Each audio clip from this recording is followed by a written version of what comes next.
o último a falar, desculpe. Senador Cir, bom dia a cada uma, a cada um, bom dia a todos os senadores e senadoras. Senador, é uma coincidência que estejamos nós dois encerrando esse ano, se não chegar nenhum outro senador ou senadora. E para mim, seria difícil ficar fora dessa sessão de hoje, porque eu acho que esse é um ano que merece refletirmos sobre ele e sobre os que virão daqui para frente.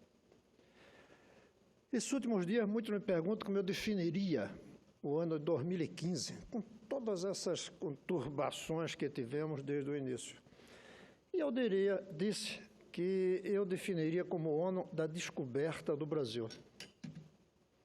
A descoberta de um Brasil que está escondido, estava escondido, que está aflorando, finalmente. E isso é muito bom, desde que a gente aprenda com a descoberta para saber o que fazer nos anos 16, 17, 22, nosso bicentenário que está chegando, e os anos do futuro. Esse é um ano da descoberta, por exemplo, de uma crise que um observador mais atento perceberia. E eu quero dizer que eu alertei desde 2011, com discursos, com textos, com artigos, de que, lembro do título do texto, um pequeno folheto que fiz junto com um assessor meu, cujo título é "A educação está bem, mas não vai bem". Porque os indicadores naquele momento de inflação, de emprego, de câmbio, eram bons. Mas há coisas por debaixo da realidade que, se observamos, dá para perceber.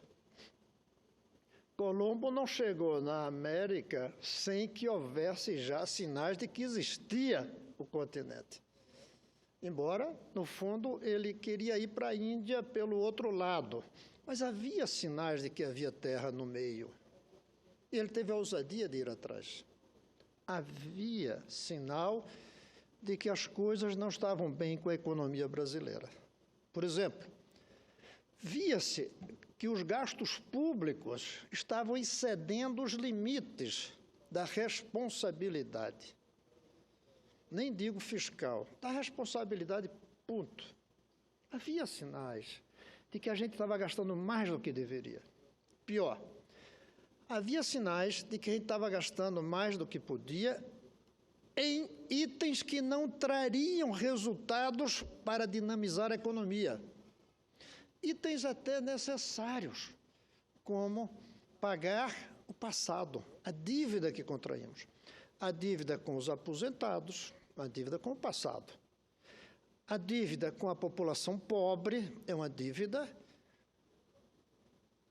contraída por não termos feito o investimento no futuro, como agora. Nós vamos pagar um preço altíssimo por não estarmos investindo em educação corretamente, porque o problema não é só de falta de dinheiro, não. Se chover dinheiro hoje no quintal de uma escola, vira lama na primeira chuva. É preciso gastar mais, sabendo gastar melhor. Nós gastamos com o passado, nós não gastamos com o futuro, com a infraestrutura, com as crianças. Dava para ver que isso ia estourar. Na economia chamamos de bolhas, esses gastos que a gente faz sem ter lastro, que um dia alguém mete um alfinete e estoura. É isso que aconteceu. Os gastos públicos funcionaram como uma bolha que estourou. Esse era um item que dava para perceber que aconteceria. Até porque as regras, muitas delas que nós criamos aqui, obrigam a gastar mais do que é possível. E as pessoas perguntam, mas como é possível gastar mais do que é possível se a gente não pode fazer isso em casa? Tem duas maneiras, endividando-se, e é o que fez o Brasil, ou inflação, que é o que está fazendo o Brasil. Inflação é uma maneira de gastar mais, enganando a todo mundo, como se estivesse gastando dentro dos limites. Porque você gasta 100, mas só vale 80. Então, havia essa indicação. Nós descobrimos, em 2015, já estava latente, desde, eu digo, 2011. Nós desarticulamos as estatais. Isso descobrimos em 2015, mas havia claro sinal de que isso ia acontecer. O que estourou, mais uma vez, a ideia da bolha na Petrobras, já vinha sendo feito. Já se percebia que se estava usando a Petrobras de uma maneira política e não de uma maneira empresarial. Nós criticamos, obviamente, e esse é um item seguinte de descoberta, que é a corrupção. Mas o que eu estou falando aqui da Petrobras não é a corrupção, é a manipulação. É manter o preço do combustível baixo para ganhar votos, sabendo que isso ia quebrar a Petrobras.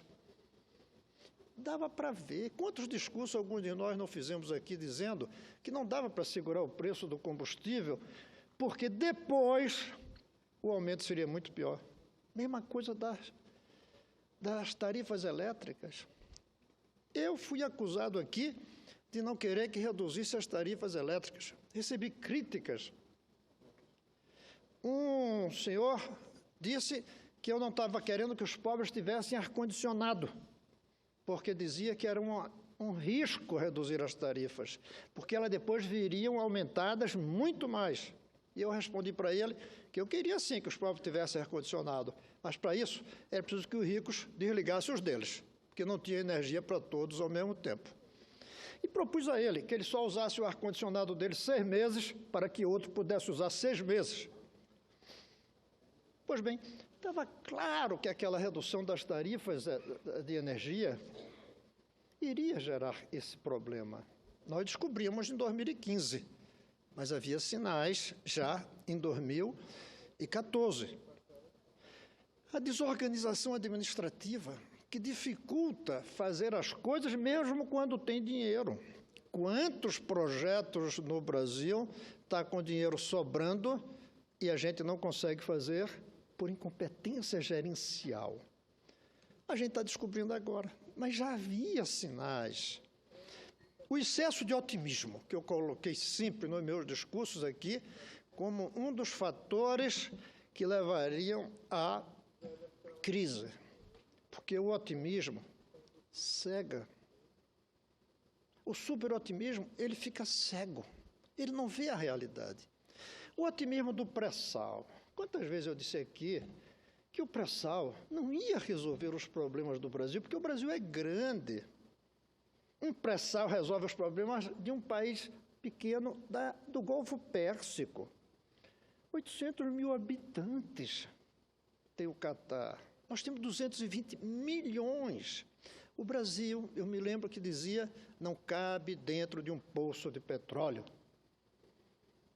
Mas vendeu-se a ideia de que o Brasil tudo ia ser resolvido e esse otimismo nos cegou durante algum tempo. 2015 é o ano da descoberta de que o pré-sal é pequeno para o tamanho gigantesco do nosso Brasil. Nós tivemos, portanto, sinais de que a crise viria. Mas 2015 é o ano da descoberta. Por isso que eu digo, 2015, se eu fosse escolher uma palavra para definir esse ano, eu diria o ano da descoberta do Brasil na sua realidade. O segundo item que nós descobrimos, mas que estava latente, é a corrupção. Claro que isso aí começou um pouco antes. A descoberta não foi em 2015, mas foi em 2015 que, graças à Operação Lava Jato, graças à prisão de personalidades do mundo político, do mundo econômico, de repente, a sensação é que o Brasil se comportou como Pedro Álvares Cabral, olhando do barco em que ele viu as terras brasileiras pela primeira vez. O Colombo vendo as terras das Américas. Deu a impressão que nós víamos a corrupção como se não soubéssemos que ela existia. Nós descobrimos um corpo que já estava presente. 2015 tem essa grande vantagem, a vantagem da descoberta de que esse país é um país que carrega dentro dele, há muitos anos, práticas corruptas por militantes políticos, por militantes empresariais, por políticos e por empresários. E se a gente for olhar bem, até por um conjunto muito maior da nossa sociedade que se acostumou a se orgulhar do jeitinho de driblar as leis. E driblar as leis é corrupção. Nos acostumamos. Há um sentimento de orgulho no Brasil, de quando alguém diz, eu dei um jeitinho. 2015 nos ajudou a descobrir que nosso país, nossa sociedade, nossa mentalidade, ela convive com esse sentimento de que corrupção é diferente de roubo. Tanto que criamos duas palavras, quando deveria ter só uma. Roubo. 2015 nos ajudou a descobrir isso. Mas nos ajuda também a descobrir por quê. A partidarização do processo político, em vez de termos um processo político em que os partidos estão aí para servir ao país, ao povo, à nação, nós nos acostumamos que os partidos estão aí para servir aos partidos, continuarem no poder, e não exercerem o poder a serviço do povo. Tanto estamos acostumados com esse sentimento de corrupção, que a gente ainda não usa a palavra corrupção para os equívocos nas prioridades. Nós só usamos corrupção para o comportamento do político e não para as prioridades das políticas públicas. Investir em uma obra que não é necessária para o bem do povo e do país é corrupção, mesmo que ninguém ponha dinheiro no bolso. Quando aquele TRT, aquele prédio, terminou gerando cadeia para um juiz e um político, porque eles colocaram dinheiro no bolso, foi a preocupação com a corrupção no comportamento. Felizmente. Mas tinha uma outra corrupção por trás. É que 100, 200, 500 metros dali tem gente sem esgoto. E a gente fez um prédio de luxo para o serviço público. Isso é corrupção. Prédio de luxo público em um país sem água, sem esgoto nas casas, é corrupção nas prioridades. 2015 ainda não permitiu percebermos a corrupção nas prioridades. Vamos ter que esperar um pouco mais para comemorar essa descoberta de que é roubo investir erradamente do ponto de vista das prioridades, dos interesses nacionais, dos interesses do povo, mesmo que ninguém roube para si. Mas, pelo menos, descobrimos em 2015 o tamanho da corrupção que caracteriza a prática, eu não vou dizer só política, não, a prática social brasileira, especialmente na política. Nós descobrimos também o descrédito político. Já havia. Aqui já fizemos tanto discurso dizendo que um dia haveria uma passeata, não pelo impeachment, mas contra todos. Como dizem na Argentina, que se vaiam todos. Tantas vezes foi falado aqui. Então já há sinais disso, mas ainda não está claro. O sinal do descrédito ainda está muito concentrado no presidente da Câmara, na presidente da República, em ex-presidente, mas não está ainda claro o que o descrédito é muito maior. O descrédito é com todos nós que fazemos política nesse país. 2015 ajudou bastante a descobrir isso. Sinais já tínhamos os sinais, mas a gente fazia de conta que não via. 2015 ajudou a descobrir que nós vivemos em um país com descrédito político. E ajudou a descobrir um pouco, ainda não plenamente, o porquê disso. O corporativismo, como nós dividimos a política brasileira, em que cada parlamentar representa um grupo e não o povo, ou uma parcela mesmo do povo, não representa um sindicato, representa uma igreja, representa um grupo de empresários. Veja as bancadas. Bancada da bala, que representa basicamente produtores de armas. Bancada da Bíblia, que representa os representante de igrejas, representante bancada dos bancos, bancada do agronegócio e a bancada do povo. E a bancada do Brasil? Não tem, porque corporativizamos a política. E essa é uma das causas do descrédito. Nós temos um descrédito por causa, e 2015 ajudou a descobrir isso, por causa dos partidos, em número tão grande e, ao mesmo tempo, inexistentes. O Brasil tem essa característica meia esquizofrênica, maluca, em que nós temos um número grande de partidos e não temos partido nenhum. Porque todos esses partidos que nós temos são meros clubes eleitorais, siglas para permitir cumprir a obrigação que está na lei de que, para ser candidato nesse país, precisa estar afiliado a um partido político. E tome partido, e nenhum deles é partido. Foi em 2015 que eu fiz um discurso aqui muito criticado, em que dizia que era preciso acabar com todos os partidos e criar novos. Os partidos interpretaram, nessa manipulação que caracteriza a política brasileira, que eu estava dizendo que era possível fazer política sem partidos. Não, eu defendo que a pessoa possa ser candidata sem partido. Defendo, como em muitos países do mundo, o chamado candidato avulso. Mas a política precisa de partidos. Mas de partidos, com P maiúsculo. E não de partidos, com P minúsculo, que são clubes eleitorais, são siglas apenas. 2015 ajudou a descobrir a fragilidade dos nossos partidos, todos, sem exceção. Não veio nenhum dizer que é diferente, tanto que caracteriza de fato um partido com identidade ideológica clara, com identidade ética clara entre todos os seus militantes participantes. Não tem. Isso leva ao descrédito. Leva ao descrédito também o fato de que nós fazemos política prisioneiros do imediato, do curto prazo. Nós fazemos política como se o Brasil acabasse a cada 4 anos e começasse de novo a cada 4 anos por causa das eleições. O Brasil transcende os anos eleitorais. Ele vai além. A nós, políticos, não estamos conseguindo pensar isso. O Brasil existe até 2018, depois até 2022, depois até 2026, conforme a eleição que nós disputamos.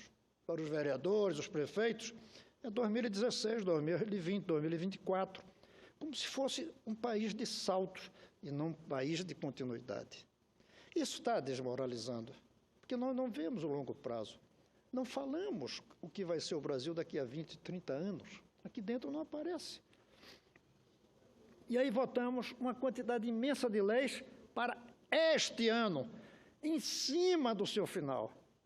Até porque, como essa semana eu participei de um debate numa das comissões, se não aprovássemos ali até agora, ela não entraria em vigor no próximo ano, logo sacrificaria alguns grupos, não o país. Gente, aprovar porque tem que ser até 17, 18, 19, 20 e o século 22. Isso está ajudando a criar um descrédito que em 2015 nós tivemos uma descoberta. Ainda não plena, total, convicta, mas pelo menos uma percepção. O outro item é a manipulação eleitoral. Há anos que se faz manipulação eleitoral. Há anos que no processo eleitoral as mentiras são ditas com uma facilidade de ator no palco, lugar das mentiras, porque ali é o lugar da tragédia, do drama, da comédia, não é o lugar da realidade. Mas o palco político não é o palco teatral. Palco é palco. Palanque é palanque. E a diferença fundamental é que no palco é o espaço da mentira, da farsa, do teatro, da literatura, da ficção. E o palanque devia ser o lugar da verdade, do compromisso. Misturamos. Transformamos o processo eleitoral em um grande teatro. Daí a importância dos marqueteiros. Os marqueteiros são os diretores teatrais do processo eleitoral.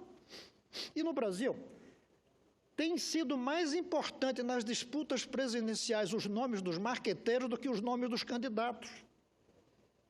Isso é uma, eu não vou dizer depravação do processo político, porque é uma palavra incômoda, mas isso é uma deturpação muito forte do processo político.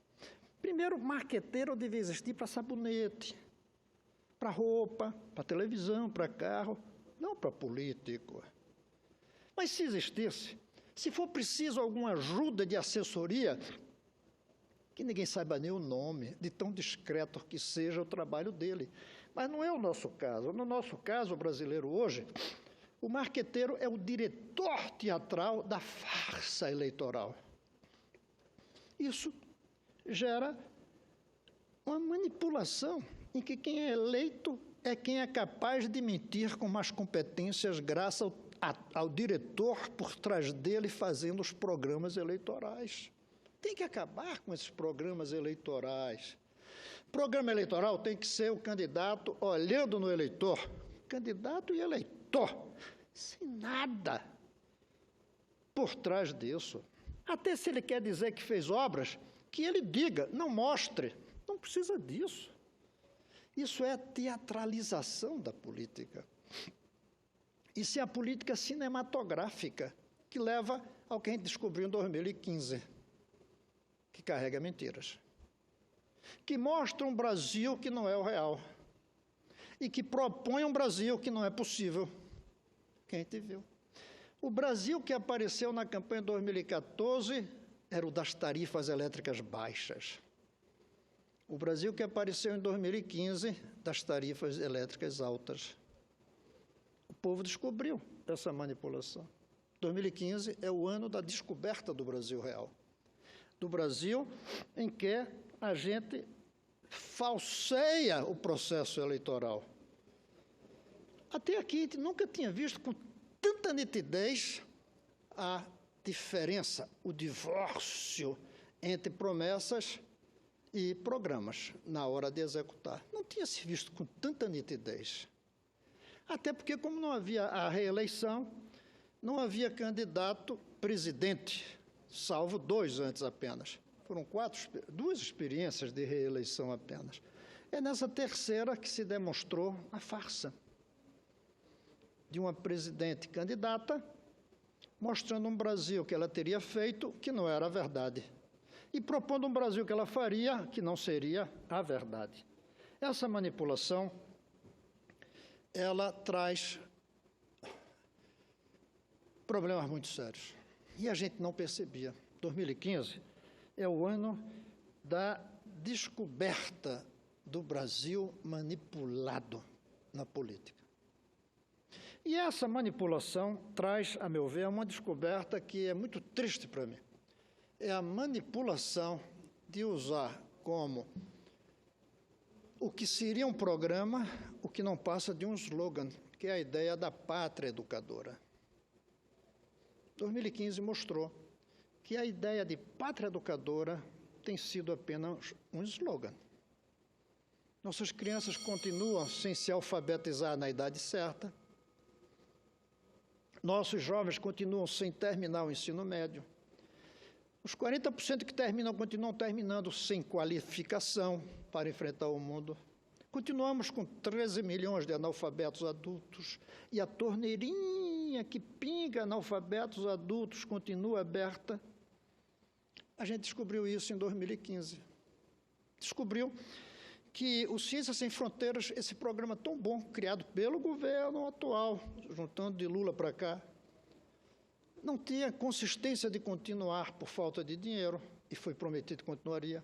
Que o FIES, o ProUni, 2 coisas boas, não tem dinheiro para continuar, mas uma coisa mais grave ainda por trás, é de que, por não termos feito o dever de casa na educação de base, não está adiantando fazer essa parte de cima no ensino superior.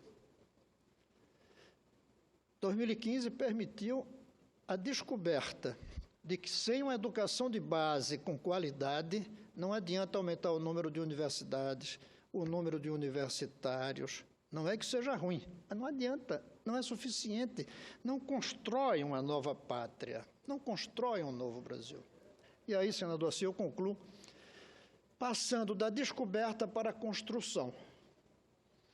2015 foi o ano da descoberta. A gente precisa tentar fazer com que 2016 seja o ano do início da construção. Mas eu tenho dúvidas se eu vou chegar aqui, estando vivo, no final de 2016 e poder dizer que 2016 foi o ano do início da construção. Porque é uma diferença entre construção e descoberta. Descoberta a gente pode marcar um ano, construção não, porque construção é um processo. A gente pode marcar o ano do início da construção. Tenho dúvidas, porque a gente não descobriu ainda, nesse ano 2015, que o Brasil vai além do ano que termina. Que vai além de gestos isolados. E o Brasil se dividiu em 2015 entre os que defendem o impeachment e os que são contra o impeachment. E vai ser preciso esperar 2016 para ver a descoberta de que, com impeachment ou sem impeachment, o Brasil continua com os problemas que são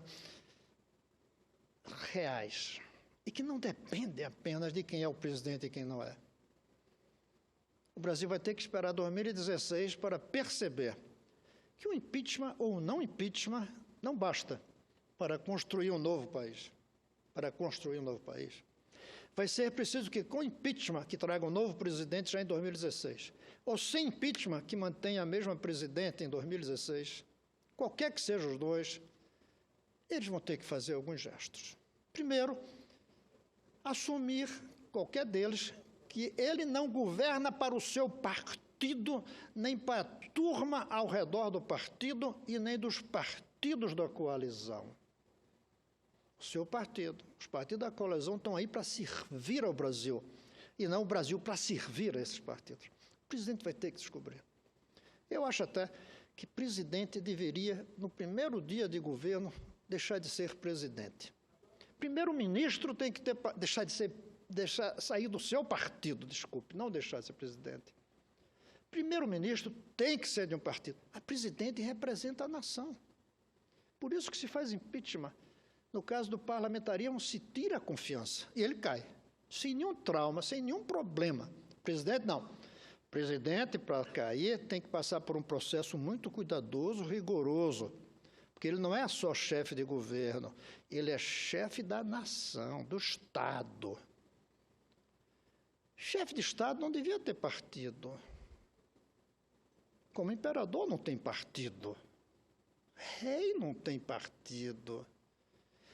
Chefe de nação tem que estar acima de tudo. Qualquer que seja, com o novo presidente pelo impeachment, com a presidente atual sem impeachment, tem que assumir que não está aí para servir ao seu partido nem aos partidos da sua coalizão.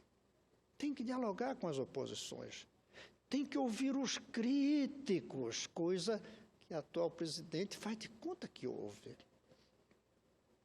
Mas não ouve. Ouvir é assumir aquilo que houve. Isso a gente não vê. A gente vai precisar, em 2016, descobrir que o Brasil continua com os mesmos problemas, com as mesmas necessidades, sobretudo a necessidade de querer construir um novo país. Um novo país cuja primeira preocupação deve ser parar a decadência em que estamos caminhando. Hoje o Brasil não está apenas em uma crise, hoje o Brasil está no início de um processo de decadência. A diferença é que na crise, em 2, 3 anos a gente sai. Na decadência, precisa 1 ou 2 gerações para sair. A decadência é o PIB não crescer, a recessão. A decadência é o PIB ficar preso aos bens primários. Não ter um componente de alta tecnologia nos produtos que cria, não ser inovadora, como a brasileira. Crise é a gente um dia ter uma greve de professor. Decadência é ter dezenas de greves de professor a cada ano, centenas, aliás. Decadência é ficarmos para trás em relação aos outros países no que se refere à educação de nossas crianças. Isso não é crise, isso é decadência. Crise é ter uma epidemia circunstancial. Decadência é não sermos capazes de controlar os mosquitos desse país, em pleno século XXI. Nós nos acostumamos tanto com as coisas do nosso país que a gente acha que todo lugar do mundo tem mosquito infernizando a vida das pessoas. Não, em muitos países já não tem mosquitos infernizando a vida das pessoas. A gente não aprendeu ainda, porque não aprendemos a mobilizar a população, porque não usamos os recursos disponíveis. Primeira coisa, então, é parar essa marcha à decadência que tudo indica que o Brasil está caminhando. E eu temo que, da mesma maneira que tantos avisos aconteceram para identificar a crise e foi preciso esperar 2015 para a descoberta dela, eu temo que a gente precisa esperar mais uns 5, 6, 10 anos para descobrir a decadência. Quando nossos cientistas já tiverem ido embora, como aconteceu com a Argentina. Quando o nosso PIB já não for capaz de reagir às necessidades de uma população que cresce. Quando nós perdemos toda a capacidade de usar a inteligência do povo brasileiro por falta de educação. Quando o Brasil começar a mostrar que é um país secundário, insignificante no cenário das nações. Eu temo que para comemorar o ano da descoberta da decadência, temos que esperar uma década. E aí será uma década mais do que perdida, será a década em que afundamos. Que perdida a gente acha, mas afundar dá trabalho, sair do buraco. Então, qualquer que seja o presidente em 2016, com impeachment ou sem impeachment, vai ter que entender o seu papel de ser mais do que uma pessoa de partido, de conviver com todas as forças políticas, de barrar o processo de decadência, de sair da crise e definir as linhas de ação para construir a nação que nós queremos, que nós podemos e sabemos como fazer. É isso, senador Assir, que eu espero que 2016 possa ser o ano do início da construção. Início claro, sem querer menosprezar todos aqueles que já fizeram sua parte no passado, na construção desse país. Ele não vai começar. A palavra início é no sentido de um reinício, digamos, de um recomeço, de um reencontro nacional do Brasil com o seu destino. Hoje, o Brasil e seu destino estão interrompidos, cortados. Nós não estamos hoje convivendo com o nosso destino. Paramos. Em 2015, paramos. Descobrimos isso, felizmente, porque começou há muito tempo atrás. Não é uma invenção de 2015.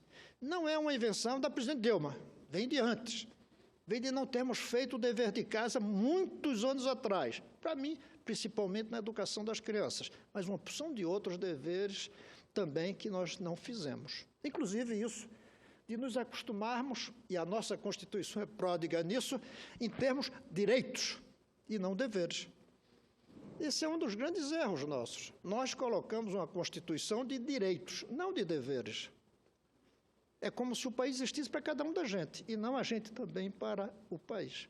Pois bem, esperemos que em 2016 esse processo se encerre da descoberta e comecemos o período de reconstrução, de retomada do Brasil com seu destino.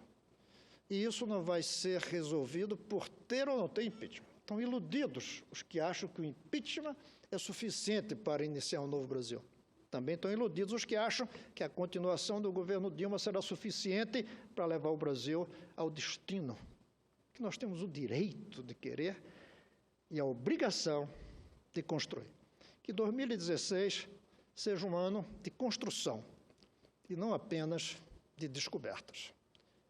E que seja um ano feliz para todos nós individualmente, porque é preciso lembrar que, embora seja muito difícil ser feliz quando o Brasil vai mal, qualquer maneira, existe uma dimensão privada, individual, que a gente não pode esquecer.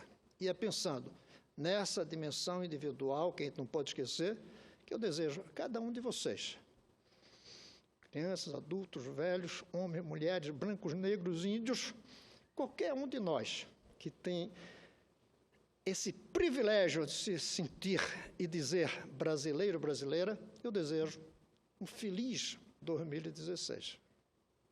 É isso, senadora Cia.